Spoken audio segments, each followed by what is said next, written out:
Hello friends, कैसे हैं आप सब। आशा करता हूं कि सभी लोग ठीक होंगे। और आज से एक इम्पोर्टेंट टॉपिक लेकर आया हूं जो कि एग्ज़ाम के दृष्टिकोण से भी मतलब इम्पोर्टेंट है। तो हम लोग रीजनल ऑर्गेनाइजेशन और इंस्टीट्यूशन जो है और इंटरनेशनल ऑर्गेनाइजेशन और जो भी वर्ल्ड लेवल पे है, ग्लोबल लेवल पे और रीजनल लेवल पे, सभी को बारी बारी से डिस्कस किया जाएगा। और इसको तीन तीन या चार चार करके रेगुलर, तीन टॉपिक या चार टॉपिक रेगुलर करके ऐसे 30 से 40 ऑर्गेनाइजेशन जो हैं सबको डिस्कस किया जाएगा इसको एक लेक्चर के रूप में। और ज़्यादा लेंदी भी ना हो, इसलिए मतलब तीन दिन करके चार चार करके ऐसे किया जाएगा। तो और बाद में करंट के हिसाब से जो भी इसका इम्पोर्टेंस रहेगा उसको अलग सीरीज में लाया जाएगा। अभी फिलहाल के लिए इंट्रोडक्शन के लिए कि सामान्य जानकारियां हो जाएं इसके बारे में। तो चलिए ज़्यादा देर न करते हुए डिस्कस करते हैं आज के टॉपिक है।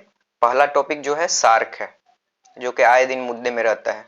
तो मुद्दे में रहता है, इसको मुद्दा डिस्कस किया जाएगा बाद में, ठीक है। अभी इसकी सामान्य जानकारियां ही हम लोग करेंगे। चलिए स्टार्ट करते हैं। देखिए सार्क क्या है भाई। सार्क का फुल फॉर्म होता है South Asian association for regional cooperation. इसके नाम से ही पता चल रहा है कि ये कौन से कंट्री हैं। ये साउथ एशियन कंट्री हैं, ठीक है। तो साउथ एशियन कंट्री एक मिल के रीजनल कोऑपरेशन तैयार किया गया है जो कि क्षेत्रीय सहयोग के लिए। तो इसके नाम से ही प्रतीत हो रहा है आपको। अब कोई भी टॉपिक पढ़ने से पहले उसके जो डिफिनेशन तैयार होता है उसका नाम देख लीजिए और उसके उसी से डिफिनेशन मिल जाएगा, ठीक है। तो ये क्या है, देखिए पहला रीजनल कॉपरेशन है। तो रीजनल कौन सा कैसा कॉपरेशन है, तो इंटर गवर्नमेंटल ऑर्गेनाइजेशन है, ठीक है। तो ये क्या है, रीजनल इंटर गवर्नमेंटल ऑर्गेनाइजेशन। और ये कब आया था, ढाका जो था 1985 में एक चार्टर एक्ट आया था, सार्क चार्टर एक्ट। तो उसी के तहत 1985 में इसको लाया गया था, ठीक है। South Asian Association Regional Cooperation, ठीक है। फिर इसका हेडक्वार्टर है काठमांडू नेपाल में, जो अपना पड़ोसी है। भारत के ऊपर में ही नेपाल है, बाकी मैप में भी मैं दिखाऊंगा कहाँ कहाँ पे है, ठीक है। और मेंबर में देख लीजिए मेंबर कौन कौन है। इसके मेंबर देखिए, अफगानिस्तान है, बांग्लादेश है, भूटान है, इंडिया है, मालदीव है, नेपाल है, पाकिस्तान है, श्रीलंका है। टोटल मिला के 8 मेंबर हैं। तो ठीक है, अब 8 मेंबर जो हैं उसको मैप में भी देख लीजिए आप। देखिए मैप में कहाँ है 8 मेंबर भाई, ये देखिए, ये देखिए, ये कट गया थोड़ा सा। अफगानिस्तान यहाँ पे है, पाकिस्तान यहाँ पे है, इंडिया यहाँ पे है, नेपाल यहाँ पे है, भूटान यहाँ पे है, बांग्लादेश यहाँ पे, और यहाँ नीचे में मालदीव है। मालदीव, ठीक है, यहाँ पे है इस एरिया में। तो मालदीव है। तो इतना ध्यान रखिएगा, 1 2 3 4 5 6 7, और एक अपना श्रीलंका यहाँ पे है।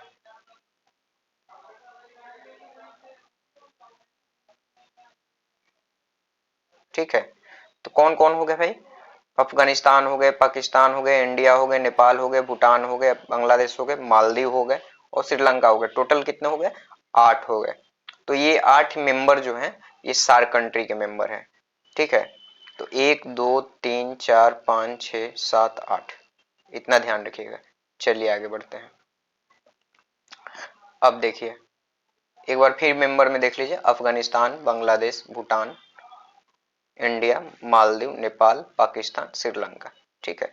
अब देखिए इसका ऑब्जेक्टिव क्या है, इसको लाने का मतलब मकसद क्या था, क्यों इसको लाया गया। तो आप इससे अपने दिमाग से भी सोच सकते हैं। कोई भी रीजनल कॉपरेशन आता है तो किस लिए आता है, पहला तो भाई कि किसी चीज को प्रमोट करने के लिए। तो प्रमोट किस एरिया में कर सकते हैं, इकोनॉमिक ग्रोथ के एरिया में कर सकते हैं। Welfare, to promote welfare the people of South Asia and improve their quality of life. तो जब इकोनॉमिक ग्रोथ होंगे तो बेशक है कि मतलब कि उसका सोशियो कल्चरल और सोसाइटी का भी डेवलपमेंट होगा, इम्प्रूवमेंट होगा। जहाँ इनकम अच्छा रहेगा वहाँ पे क्या होंगे, क्वालिटी ऑफ लाइफ बढ़ेंगे और एजुकेशन मिलेगा, ठीक है। फिर आपको जितने भी आपके फिजिकल नीडेड है पूरे होंगे। तो उसको मतलब क्या करने के लिए, उस इसी सहयोग से सार्क डेवलप करने के लिए, सार्क के सहयोग से इन सब कंट्री में डेवलप करने की बात की गई इसमें, ठीक है। अब देखिए पढ़ लेते हैं। देखिए क्या कह रहे हैं, पहला पहला में मतलब कि प्रमोट किस चीज को कर रहे हैं, welfare of the South Asia and to improve their quality. फिर देखिए to accelerate economic growth, growth भी हो रहा है। फिर क्या कर रहे हैं, to promote and strengthen collective self reliance, मतलब आत्मनिर्भर, सामूहिक आत्मनिर्भरता की बात की गई है, ठीक है। अब देखिए to contribute the mutual trust, mutual trust भी होनी चाहिए। एक कंट्री अगर दूसरे का, मान लीजिए अफगानिस्तान पाकिस्तान है, या बांग्लादेश भारत है, या इंडिया और पाकिस्तान है, मान लीजिए इंडिया के साथ विवाद चलता है पाकिस्तान का, अफगानिस्तान से पाकिस्तान का विवाद चलता है, कभी कभी बांग्लादेश से भी चलता है, तो ये क्या है, इस पे ट्रस्ट बनना चाहिए, ये सब चीजें अपने आप सुलझाना चाहिए, ठीक है। और ट्रस्ट, दोनों के बीच में ट्रस्ट बनना चाहिए। ट्रस्ट कैसे बनेगा, तो पीपल टू पीपल कांटेक्ट से, कल्चरल ट्रांसफॉर्मेशन से, ठीक है। अगर सपोज दैट मान लीजिए हम लोग एक खेल भी, खेल जो है खेल के माध्यम से भी होता है, जैसे कि अब क्रिकेट होता है तो इंडिया पाकिस्तान के बीच में क्रिकेट होता है, तो वहां पे इंडिया के भी लोग आते हैं, पाकिस्तान के भी लोग आते हैं, तो क्या हुआ, पीपल टू पीपल कांटेक्ट हुआ, तो उसे क्या है, म्यूचुअल ट्रस्ट बनता है, ठीक है।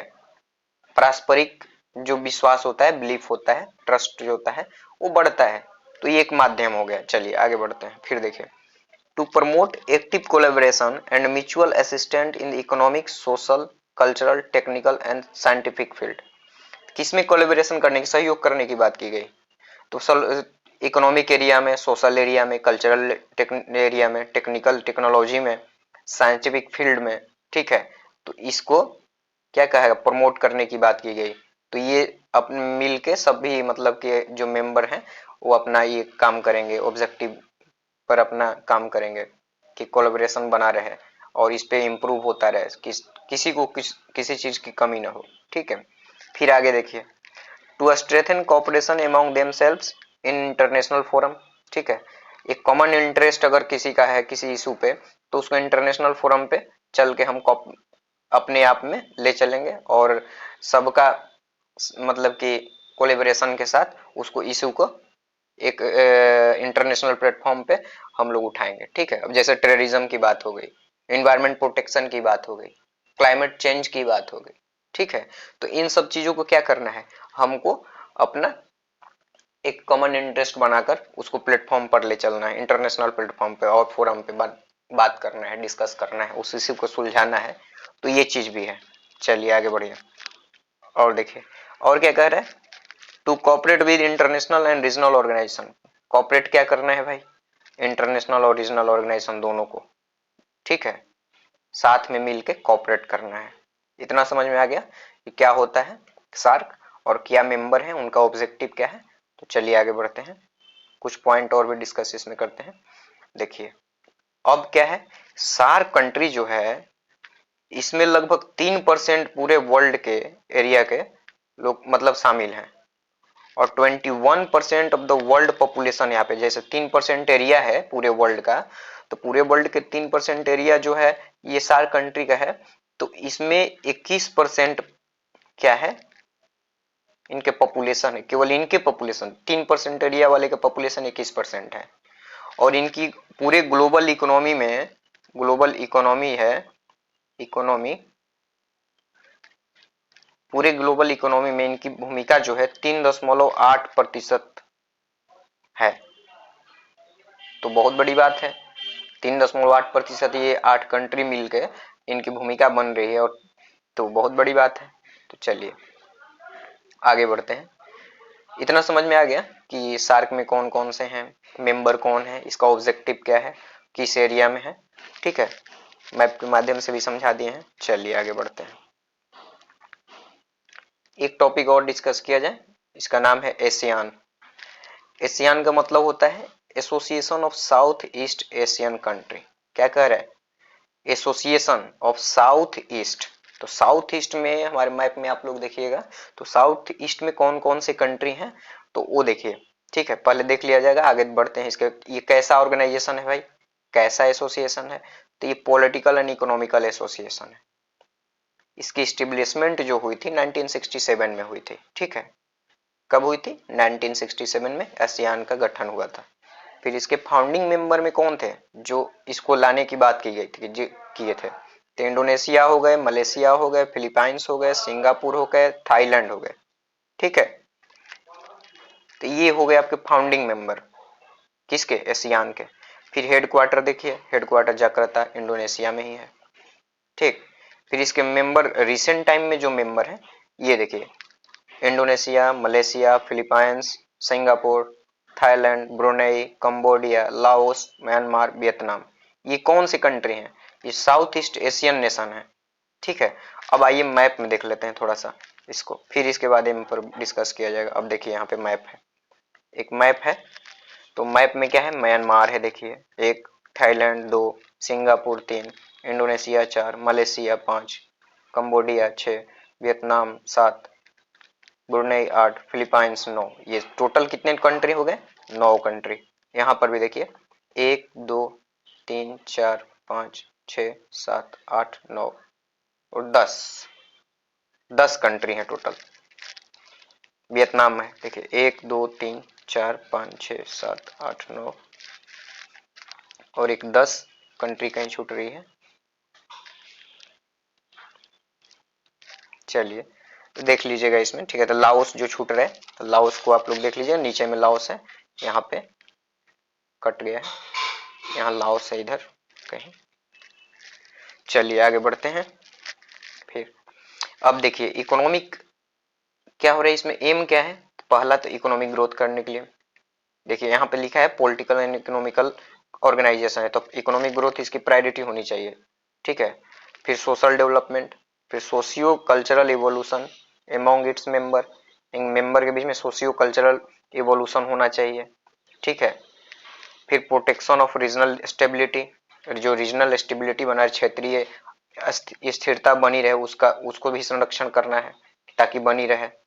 फिर देखिए providing a mechanism for member country resolve difference peace and tranquility, सबको एक मिलकर क्या करना है, पीस एंड ट्रैंक्विलिटी स्थापित करना है। ठीक है, भिन्न भिन्न मतलब कि इशू पे अगर हो रहा है, तो अगर कोई ऐसा मुद्दा हो गया कि जिसपे क्या बोलते हैं आपस में विवाद उत्पन्न हो जाए, तो वैसे चीजों पे हमको पीस एंड ट्रैंक्विलिटी बना के काम करना है, मुद्दे को मतलब कि इशू नहीं बनाना है। ठीक है, चलिए आगे बढ़ते हैं।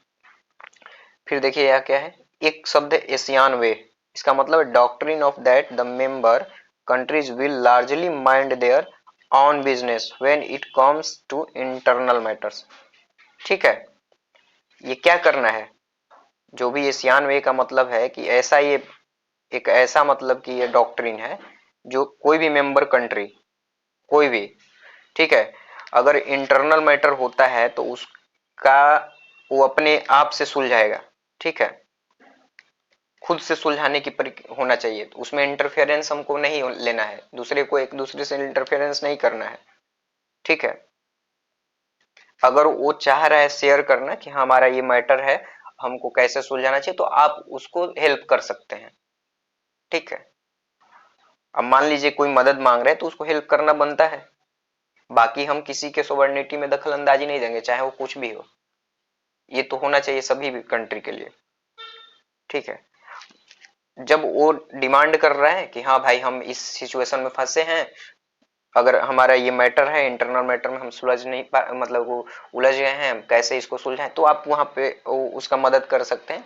आप उसको क्या कर सकते हैं कि सपोर्ट कर सकते हैं किसी भी मायने में। अगर मान लीजिए श्रीलंका में पॉलिटिकल इनस्टेबिलिटी आया था, अनस्टेबल हुआ था गवर्नमेंट वहां पे, तो अगर मदद वहां पे इकोनॉमिक क्राइसिस आई थी, तो हमारी भूमिका इंडिया की एक बननी चाहिए कि हाँ उसको भाई हेल्प करना है किसी भी माध्यम से। ठीक है, सपोर्ट करना है, तो ये चीजें होनी चाहिए, तो उसको आसियान वे बोला जाता है। चलिए आगे बढ़ते हैं, एक बार मेंबर में और देख लीजिए, म्यांमार है, थाईलैंड है, सिंगापुर है, मलेशिया है, कंबोडिया है, वियतनाम है, इंडोनेशिया, ब्रुनेई है, फिलीपाइंस और एक लाओस है, लाओस जो कि इधर है, लाओस। ठीक, चलिए आगे बढ़ते हैं। फिर एक देखिए टॉप दूसरा क्या है कि ASEAN+3 की बात की जाती है, ASEAN+3। तो ASEAN+3 का मतलब कौन किया क्रिएट, ये कौन बनाया था, created to improve existing ties with the China, Japan and South Korea, ये ASEAN+3 में आते हैं।